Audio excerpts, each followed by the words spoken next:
Magandang gabi sa mga tagapakinig ng Ang Ermitanyo. Ako nga pala si Chris, tubong Iloilo at isa akong binata noon na masasabing mahilig sa mga manok panabo. Simulan natin ang aking kwento noong 1987 sa kapanahonan ko. Nasa edad 24 ako noong mga panahong ito. Nasa puder pa ako ng aking lula noon nakatira. Dahil matagal nang yumao ang aking totoong mga magulang. At aaminin ko, kahit lumaki akong ulila, masaya naman ako dahil ginawa ng aking lula ang makapagpasaya sa akin. Ang lulo ko nga pala ay mahilig talaga sa mga manok pangsabong nung nabubuhay pa ito. At ang lula ko naman ay nakahiligan ang paghahabi ng banig na ginawa din naman niyang pambenta. Gawa po siya sa pandan. Ang pandan po ay isang uri ng halaman na merong tinik-tinik sa mga gilid nito. Sa ilang taon kong pananatili sa bahay ng aking lula, tinuturuan niya akong magbigkas ng mga orasyon at dasal na ginagamit pa ng lulo ko noon. Pero ang ikinatuwa ko rito ay ang orasyon na binigay niya sa akin na kayang gamitin sa mga sugal. Ngunit ayon pa sa lula ko, kapag meron kang tanga na ganong mga orasyon, hindi ka rin dapat magsasabong sa hindi nakatakdang araw. Hindi raw gumagana ang mga orasyon na ito kapag maling araw mo itong isasagawa. At ang pangalawang karunungan na natutunan ko ay ang mga proteksyon kagaya ng poder at bakod sa katawan na siyang ginagamit pang araw-araw. Kahit hindi kumpleto ang mga dasal na aking nakikita, nagagawa ko itong mapapagana. Ayon sa lula ko, na nung mga panahon na nalalapit na ang pagkamatay ng aking lulo, nagawa pa akong makalong sa balikat nito. Kahit bata pa ako noon, kinakausap ako ng naghingalo kong lulo na para bang may isip na. Hindi makalimutan ng aking lula noon ang huling sinabi raw nito sa akin bago pa siya namatay. Chris, ano man ang katayuan mo sa hinaharap, nais kong maipasa sa iyo ang minsang tinatamasa ko sa mundong ito. Sana kapag nagkakaisip ka na, magagamit mo ito sa makataong gawain. Sabi pa sa akin ng lulo ko. Habang kalong ako ng aking lulo, merong lumabas sa bibig nito na isang batong apoy na mabilisang pumasok sa aking bibig daw. Dahil daw masyadong bata pa ako noon, kung kaya't hindi ko gaanong matandaan ang mga pangyayaring yon. Sa ilang bisis na pagsabi sa akin ng lula ko tungkol sa ganong bagay, hindi ko pa rin ito mapaniwalaan. Sabi ko sa kanya na maaaring nalingat lamang ito nung mga panahon dahil napuno ng pagluluksa at emosyon sa pagkamatay ng aking lulo. Kahit ilang bisis ko man itong sabihin, meron pa rin akong napapansin sa aking katawan na hindi ko mapapaliwanag. Paminsan-minsan, nakarinig ako ng mga usal galing sa aking isipan. Kahit ayaw ko itong banggitin, nagkukusang magbigkas ang aking bibig na para bang may sarili itong buhay. May minsang pagkakataon din na nadapo ako sa mga pasugalan at nabigkas ko na lang ito ng kusa sa hindi sinasadya. Isa na doon ay ang kaibigan kong may dalang manok noon sa sabungan. At nagkataong ako ang pinabitaw. At habang hawak ko ang manok na yon, kusa na lamang nagbigkas ang aking mga bibig na siyang ikinagulat ko. At maniwala man kayo sa hindi, nakatatlong panalo ang manok na binitawan kong yon. Hindi ito pinansin ng aking mga kaibigan. At maging ako man ay hindi masasabing ako ang may dala sa swerteng yon. Pero ganun pa man, may kakaiba talaga sa aking sarili sa tuwing sugal ang usapan. Ganon na ganon ang aking karanasan sa aking kabataan noon. Hanggang sa tumungtong ang aking edad sa 24. Dahil kami na lamang ang naninirahan sa bahay, abala naman ako sa mga gawaing bahay kagaya ng ginagawa ng lulo ko noon. Ayaw na ayaw kong pagurin ang aking lula dahil nga matanda na rin ito. Kung ano-ano naman ang aking pag-iingat sa sarili, ganon din naman sa aking itinuturing na ina. Sa paglipas ng mga panahon, nakalimutan ko ang pag-aasawa dahil na rin sa ayaw kong maisa pang pagsisilbihan. Kung tutuusin, kontento na ako sa aking lula at masaya naman ako sa bawat araw na dumaan. Pagdating ng ika-6 na anibersaryo ng pagkamatay ng aking lulo, ay nagkaroon kami ng salo-salo sa aming bahay noon. Hindi na muna ako nagtrabaho ng araw na yon gawa ng sinasamahan ko ang aking lula patungong sementeryo. At nang marating namin ang kinahimlaya ng aking lulo, nagsindi naman kami ng kandila at nanalangin. Doon na rin kami nagpaabot ng hapon noon para na rin masamahan ang namayapang lulo ko. Nay Persing, di ba dating bantog na magtatari si Lolo Toro? Kanino ba ibinigay yung mga gamit niya? Ibinyaon ko niya, anak. Hindi lang bantog na mananari yung lolo mo. Isa din yung manunugis ng mga aswang. Ang sabi kasi nito bago siya mamatay, ilibing ko lahat kung anong meron siya. Kahit gaano pa ito kahalaga sa akin, kailangan ko itong pakawalan at pagpapahingahin. Kasabay ng paglahad ng aking lula ay ang pagkalkal nito ukol sa kabataan ng lolo ko. Nang makita ng aking lula na nais kong marinig ang kwento ukol sa aking kinikilalang itay, agad naman itong naglahad ng kwento. Ayon sa lula ko, na nung hindi pa sila nagkasintahan ni Lolo Toro, kilala na ang pamilya nito na mga manunugis ng mga aswang. Pero kakaiba itong lolo ko dahil nagkaroon ito ng mga kalaban na mga aswang sa lugar na dadayuhin itong sabong. Minsan pang araw, umuuwi itong galing sa bunga na mayroong mga kalmot sa katawan. Yung mga magulang naman ito, yun daw ang malapitan nila noon kapag mayroon silang karamdaman na hindi mapaliwanag. Mabagsik din na albularyo ang lolo nito, na marahil ay doon niya nakuha ang kanyang mga karunungan. Nung magkasintahan na raw sila ni Lolo Toro, mahilig na mahilig pa rin ito sa mga manok. At magmula noon, doon rin nagbago ang kanyang buhay. Bukod sa marami na ring nararanasang kakaiba itong lula ko, nagagawa na rin niyang makakita ng mga nilalang na hindi ordinaryo sa kanyang mga mata. Minsan na rin daw niyang nakita itong Lolo Toro niya na nakikipag-usap ang kanyang alagang tandang, at ang kinakagulat pa dito ay nagawa nitong makapagsalita kung kailan siya ilalaban. Kaya ring makawala yung isang alaga nito sa pagkakatali na para bang may pag-iisip ng isang tao.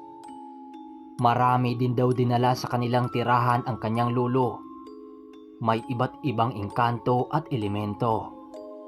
Sa halos 1 dekada daw nilang pagsasama, marami nang napaslang ang kanyang Lolo Toro na iba't ibang nilalang.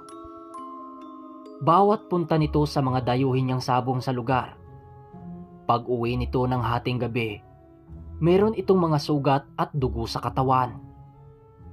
Karamihan sa mga nakakalaban ni Lolo ay ang mga sabungerong aswang na hindi tanggap ang pagkatalo.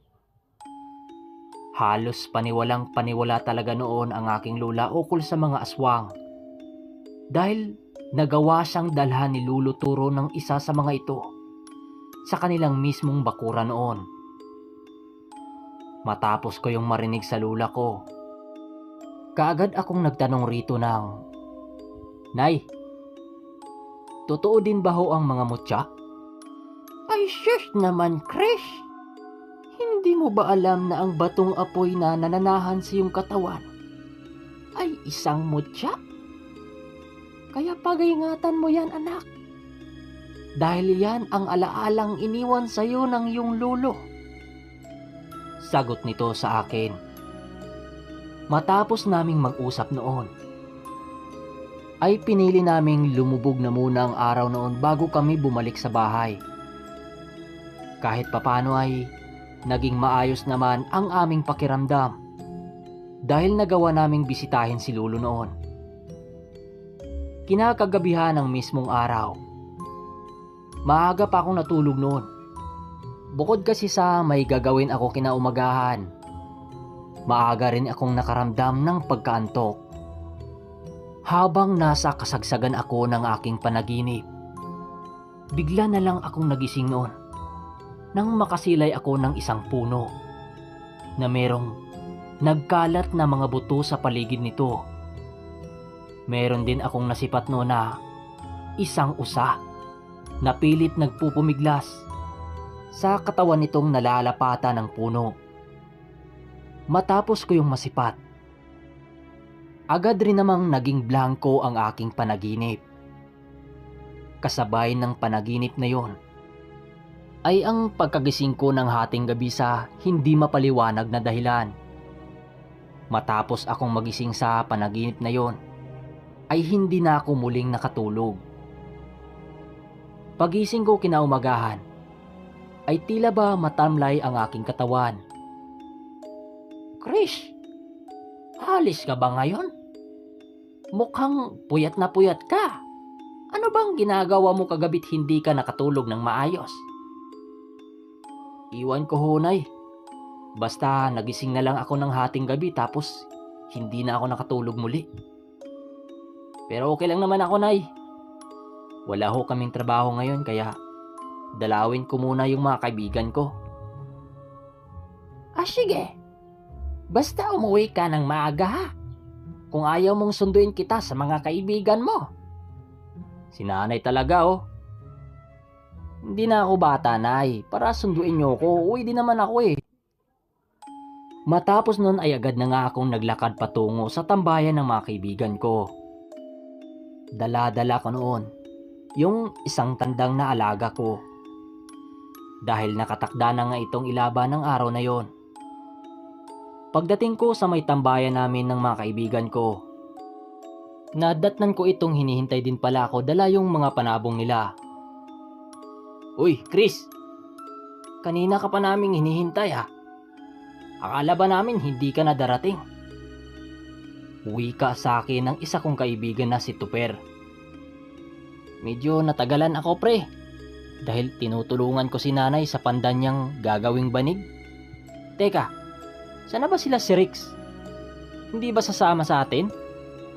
Nandun na sa sabungan. Mauna na lang daw sila sa atin dahil may pupuntahan pa sila sa kabilang baryo. Sabat naman ang isa kong kaibigan na si Carlo. Ganun ba? Sana swertihin tayo ngayong araw. Matagal din akong hindi nakasama sa inyo ah. Sana nga Chris, dahil nung nakarang Sabado talo kami. Kaya bumawi na lang kami sa sayawan. Oh, malapit na pala tayo. Mukhang maraming tao ngayon ah, kisa nung nakarang linggo. Oo nga Topper. Tsaka, mukhang mga dayong marami ngayon ah. Hanapin mo na kaya natin sila Rix bago tayo sumubok sa laban. Wag na pre. Kaya naman nating ilaban tong mga tandang natin kahit wala ang mga yun eh. Sa bagay, itatapad na ba natin to? Para maaga tayong makahanap ng katapat? Sige ba? Kayong dalawa lang naman ang hinihintay ko eh. Sabi naman ng isa naming kaibigan. At habang inulot namin ang manok na ilaban, sa hindi inaasahang pangyayari, meron na namang bumulong sa aking isipan. At ang Latin na nagpakita sa akin ay isang uri ng proteksyon sa aking sarili. Kinakabahan ako ng mga oras na yon.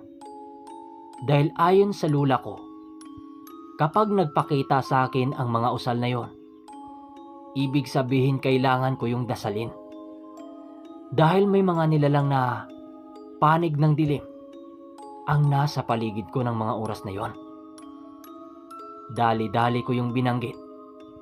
At matapos nun ay sinamahan ko na yung mga kaibigan ko dahil ang manok ko ang unang ilalaban. At matapos naming iulot ang tandang, ay pumisto na nga kami para lagyan ng tari yung manok. Nang biglang dumating sina Rex at yung ibang kaibigan namin. Tuper, mga manok ni Mang Kino nga makalaban nyo ah. Anong nakain nyo, ba't silang tinatapatan nyo? Oh, Chris, ano? Nais nyo bang magmukhang walang kwenta yung mga panabong nyo dyan? Sila naman ang nagtapat nito eh. Bahala na. Ano, Chris? Itutuloy na ba natin? Mabagsak yang si Mang Kinong eh. Kahit kaninong mga manok pa ilalaban yan, walang makakatalo niyan dito. Wika sa akin ito, Per. Bahala na, pre. Nalagyan na yan ng tari eh. Atras pa ba natin? Nako! Bahala nga kayo, basta sa kabila kami pupusta. Sigurado naman kasing talo ang manok natin kapag sila Mang Kinong makakalaban natin. Nang makita ako ng lula ko ay mabilisan ako nitong nilapitan para kausapin. Oh, nak! Bakit naman ang tamlay mo? May sakit ka ba o nalalasing ka? Nako! Natututo ka na bang mag-inom? Ha?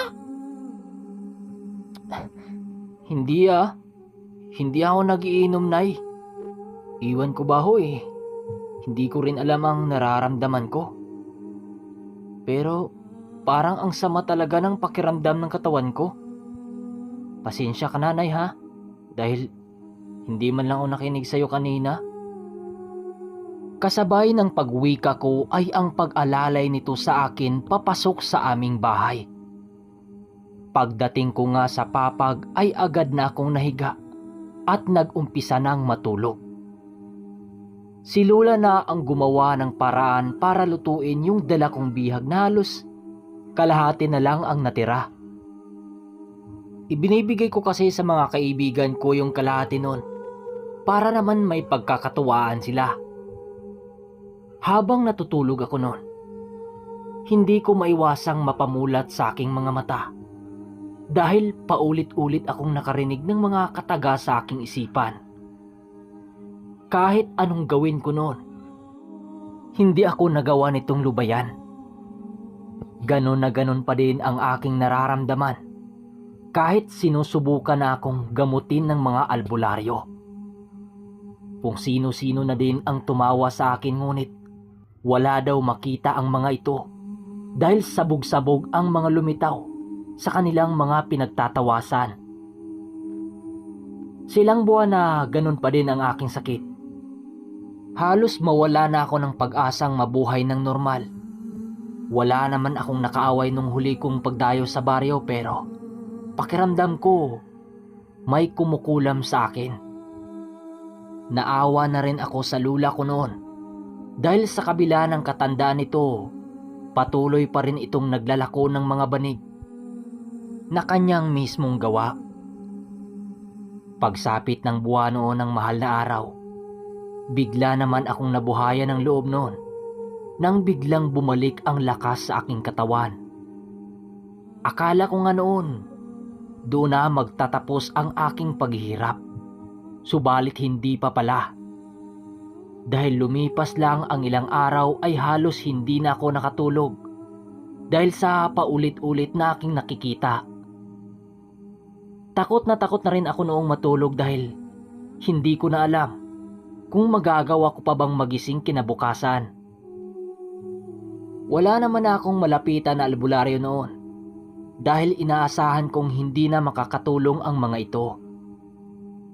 Sa pagsapit noon ng linggo ng Biyernes Santo, animoy nababaliw na ako dahil mas lalong lumalala ang aking pangitain.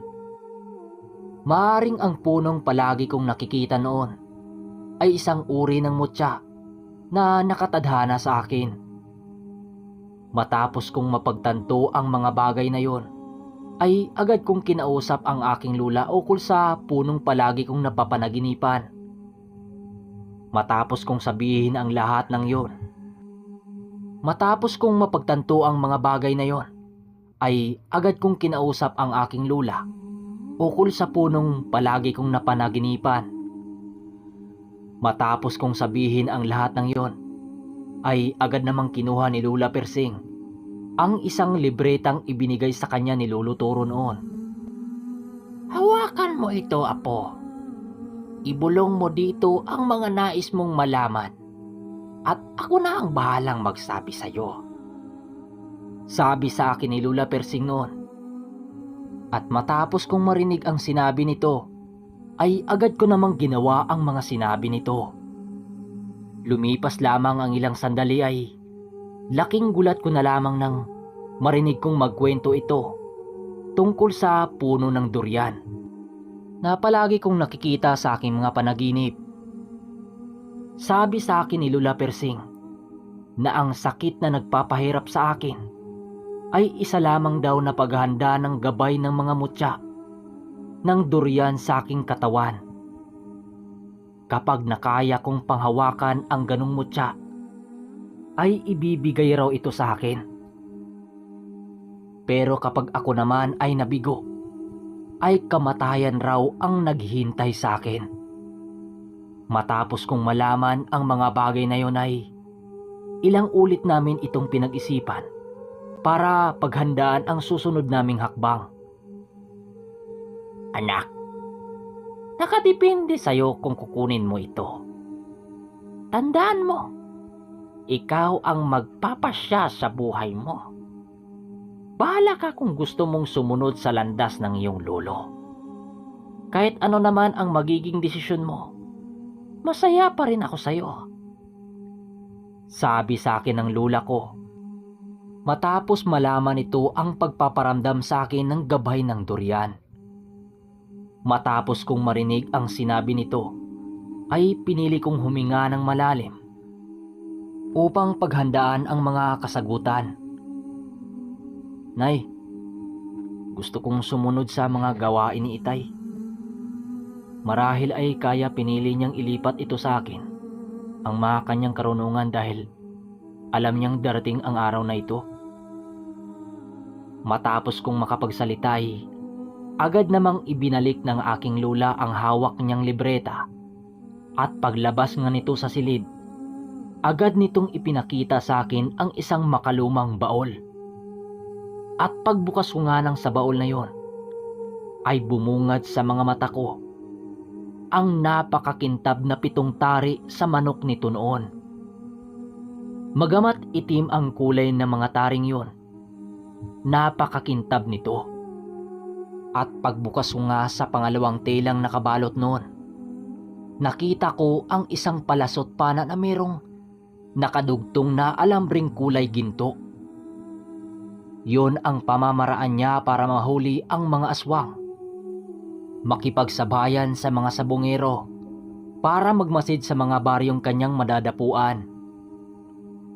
"Chris, kung nais mo talagang makuha ang mutya ng durian, kailangan mong magsanay sa paggamit ng mga ito. At yang 7 tari na yan, sagrado ang mga yan.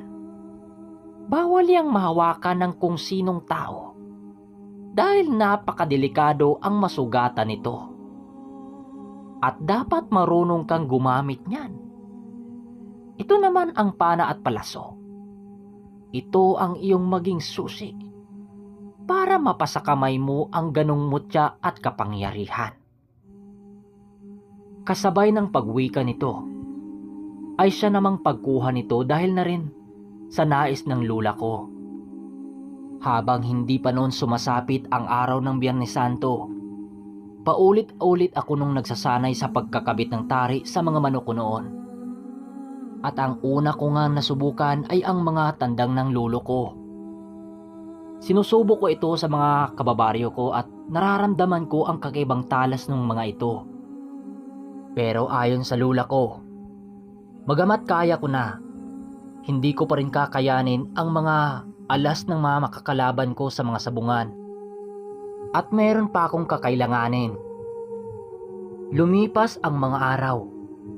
Dumating na nga ang araw ng pagkuha ko sa mutya ng durian. Maaga pa akong umalis kinaumagahan upang mahanap ang kinaroroonan nito. Magaman wala akong ideya sa kung anong puno ng durian ang nagtataglay ng mutya, patuloy pa rin akong naglalakbay sa loob ng kagubatan. At sa aking paglalakad sa gubat, nawala na sa aking paningin ang daan papauwi. Kahit ganun pa man, hindi ko na lang ito inisip dahil nakatuon ang aking sarili sa paghanap ng sinasabing puno. Sumapit na nga ang gabi. Bigla akong napatigil sa aking paglalakad noon nang masipat ko ang isang puno ng durian na niyakap ng patay na puno ng balete. Madali kong napansin ang punong yon dahil nakatirik ito sa dalampasiga ng lawa.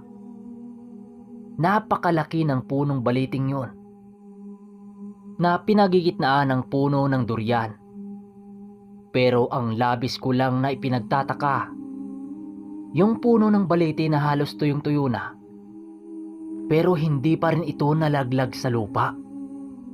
Habang unti-unti ko itong nilapitan, ay napansin ko naman ang biglang pagliwanag ng buwan. Pero sa pagsilay ko sa paligid, nagulat na lamang ako nang makita ko ang mga nagkalat na kalansay ng mga hayop sa bawat anino ng baliting yon. Sa puntong yon, ay agad pumasok sa aking panaginip ang paulit-ulit kong nasisilayan. Ito na. Ito na ang puno ng durian. Wika ko sa sarili at agad na nga akong naglakad patungo sa puno ng durian na yon. Habang patuloy akong lumalapit sa punong yon, doon ko naman napansin ang ugat na malaginto ng puno na patuloy na dumalaloy sa katawan nito. Maigi din noon ang aking pag-iingat na hindi ako malapatan ng anino ng baliting yon dahil alam kong nagdudulot ito ng pagkaparalisa at ikakamatay ng taong masilayan ito. Sa paglakad ko sa puno, nakahanap na nga ako ng angkop na distansya para asintahin ang nag-isang bunga nito. Bago ko inasinta ang punong yon, sinisigurado ko namang nakapagpaalam sa gabay nitong nasa paligid. Paglipad ng aking pana papunta sa isang bunga ng durian, ay nagulat naman ako nang masalag ito ng nag-iisang nilalang na nagbabantay sa puno habang nakakapit. Kasabay ng pagsalag nito, ay siya namang pagtitig nito sa akin ng napakasama. Akala mo ganun lang kadali makuha ang mutya na ito? Humanda ka, tao.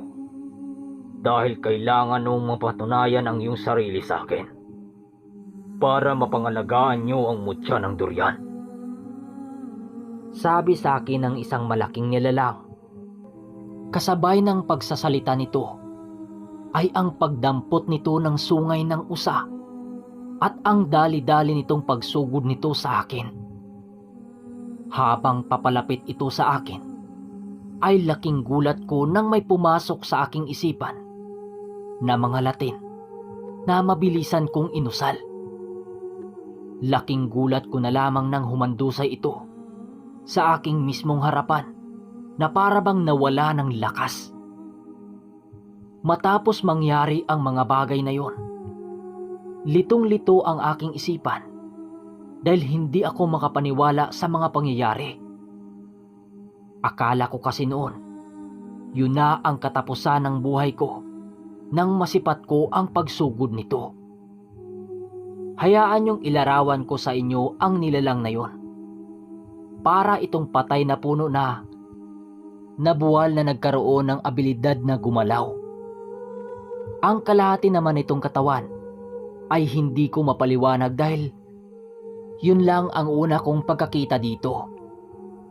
Maya-maya pa ay naramdaman ko ang pagkawala ng kakayahan nito na lumaban at gumalaw sa lupang kanyang kinalagpakan. Dahil sa mga pangyayaring yon, ay agad ko namang hinila ang palaso ng pana upang muling asintahin ang bunga ng durian na nagliliwanag. Paglipad ng palaso na yon, ay agad nitong tinamaan ang bunga na yon. Nabibilisan ko namang hinila. Paghila ko roon, ay ramdam kong nagpupumiglas pa ang anumang bagay na nasa loob nito. Labis ang tuwang nararamdaman ko noon dahil nung mahawakan ko ang bunga ng durian na yon, naroon ang batong nagliliwanag. Kaagad ko itong binalot sa kulay pulang tela upang hindi tumagos ang liwanag nito at saka inilagay sa aking bulsa. At matapos kong makuha ang mutya ng durian, ay doon ko naramdaman ang labis na paggaan ng buo kong katawan. Parang malahangin na noon ang aking timbang na para bang nawala na ang bigat. Matapos nga noon, ay agad ko nang binagtas ang daan patungo sa baryo. Kahit hindi ko kabisado ang lugar, ay pilit kong binagtas yon na para bang may nag-utos sa akin. Pagkarating ko nga sa baryo, ay pasimple naman ang aking paglalakad nang marating ko ang sentro. Subalit, hindi ako nagpahalata noon. Nagaling ako sa gubat dahil sabi ng lula ko, pwede akong pagkumpulan ng mga antingerong naghahanap din ng mga mutya ng araw na yon. At sa pagpatuloy ng aking paglalakad, nagulantang na lamang ako nang marinig ko ang pagtunog ng mga kampana pagdaan ko ng mga simbahan. Halos hindi tumigil ang pagkalimbang ng mga ito habang naroon pa ako sa harapan ng simbahan. At dahil sa mga pangyayari ay nagsisilabasan ang mga kababaryo para tingnan ang mga pangyayari. Yun na din ang ginawa kong paraan para makatakbo, para makabalik na rin sa amin. Kinabukasan ng mismong araw, ay naging magaan naman ang aking magdamag. Sa totoo lang, kung hindi pa ako ginising ng aking lula, hindi ako makapasok sa trabaho dahil sa sarap ng tulog ko.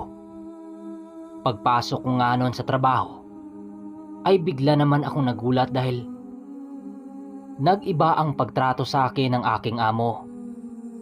Parang paborito ako nito kahit 2 linggo akong hindi nakapasok. Hinayaan ko lamang yun dahil maging ako ay hindi ko alam sa mga nangyari sa sarili ko. Nang sumapit na ang uwian, ay agad ko namang binagtas ang daan na merong dalang pagkain at sa mga alaga kong manok.